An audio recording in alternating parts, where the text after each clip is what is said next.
Patih Gajah Mada adalah salah satu tokoh paling legendaris dalam sejarah Nusantara, khususnya di era Kerajaan Majapahit. Ia dikenal tidak hanya karena ambisinya untuk menyatukan Nusantara melalui Sumpah Palapa, tetapi juga karena kecerdikannya dalam taktik dan siasat perang untuk menaklukkan lawannya.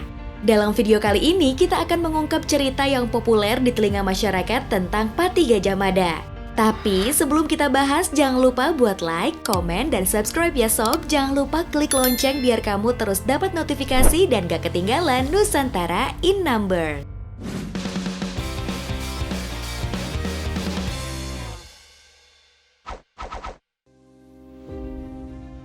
Strategi untuk membunuh Kebo Iwa. Pada abad ke-14, Bali berada di bawah kekuasaan Keraja Bedahulu yang dipimpin oleh Sri Tapahulung.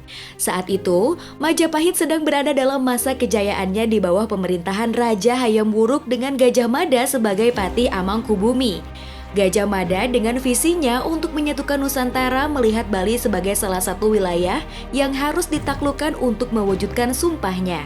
Selain itu, hubungan erat antara Bali dan Jawa tidak selalu harmonis. Terdapat pula konflik dan persaingan antara kedua pulau ini. Salah satu konflik terbesarnya adalah invasi Majapahit ke Bali pada tahun 1343. Gajah Mada menyadari bahwa untuk menaklukkan Bali, ia harus menghadapi Kebo Iwa, sang panglima pasukan kerajaan Bedahulu. Menganggap Kebo Iwa sebagai batu sandungan politik ekspansionisnya, Patih Gajah Mada pun akhirnya mengatur strategi untuk menaklukkan dirinya. Gajah Mada mengundang Kebo Iwa ke Majapahit dengan dalih untuk membicarakan perdamaian dan bekerja sama membangun Majapahit. Kebo Iwa yang menerima undangan tersebut akhirnya pergi ke Majapahit. Ketika Kebo Iwa berada di Majapahit, Gajah Mada memerintahkan agar ia dibunuh. Terdapat berbagai versi cerita mengenai bagaimana Kebo Iwa dibunuh. Salah satunya menyebutkan bahwa ia dibunuh saat sedang mandi. Sementara versi lain menyebutkan bahwa ia dijebak dan ditimbun dengan batu saat menggali sumur. Setelah kematian Kebo Iwa, kekuatan pertahanan Bali melemah. Gajah Mada kemudian memimpin pasukan Majapahit untuk menyerang Bali. Tanpa kehadiran Kebo Iwa, pasukan Bali tidak mampu menahan serangan Majapahit. Kerajaan Bedahulu akhirnya ditaklukkan dan Bali menjadi bagian dari Majapahit. Perang Bubat.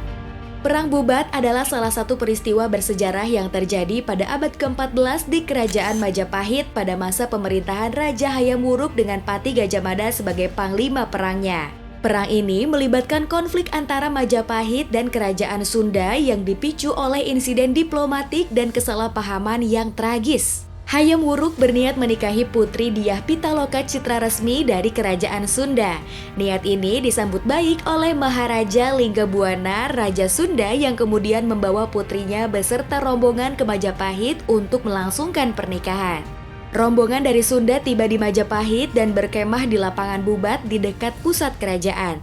Mereka mengharapkan sambutan resmi dan upacara pernikahan sesuai kesepakatan. Namun, Patih Gajah Mada yang memiliki ambisi besar untuk menyatukan Nusantara di bawah kekuasaan Majapahit, melihat kedatangan rombongan Sunda sebagai kesempatan untuk menundukkan Sunda secara politik. Ia mengusulkan agar putri Dyah Pitaloka diserahkan sebagai tanda penyerahan kekuasaan Sunda kepada Majapahit, bukan sebagai calon istri raja.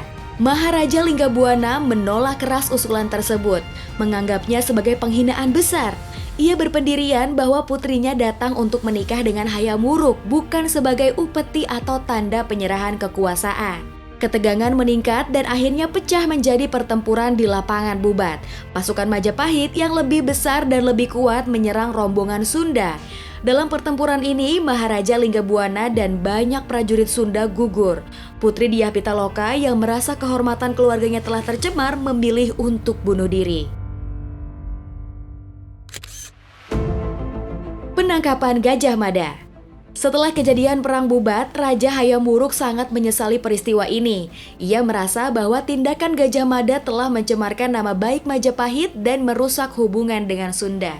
Banyak bangsawan dan pejabat kerajaan lain yang marah dan kecewa terhadap Gajah Mada. Salah satunya adalah Raja Wengker yang menuntut agar Gajah Mada dihukum dengan hukuman setimpal. Ketika pasukan kerajaan tiba untuk menangkapnya, Gajah Mada menghilang secara misterius. Beberapa versi cerita menyebutkan bahwa ia menggunakan kekuatan spiritual atau ilmu kanuragan untuk menghilang tanpa jejak. Ada juga yang mengatakan bahwa Gajah Mada memilih untuk mengasingkan diri dan hidup sebagai pertapa di tempat yang terpencil, jauh dari hiruk-pikuk politik Majapahit. Kisah Gajah Mada yang menjadi buronan adalah bagian dari mitos dan legenda yang meninggalkan tanda tanya. Meskipun tidak ada bukti sejarah mengenai cerita ini, legenda tersebut tetap hidup dalam cerita rakyat dan menjadi bagian dari warisan budaya Indonesia. Dari sekian banyak cerita mengenai Gajah Mada, tak bisa dipungkiri bahwa tokoh yang satu ini merupakan salah satu tokoh penting dalam sejarah Nusantara dan Indonesia itu sendiri. Mulai dari kesaktiannya hingga strategi serta siasat perang yang dimilikinya untuk menyatukan Nusantara serta mengalahkan lawan-lawannya.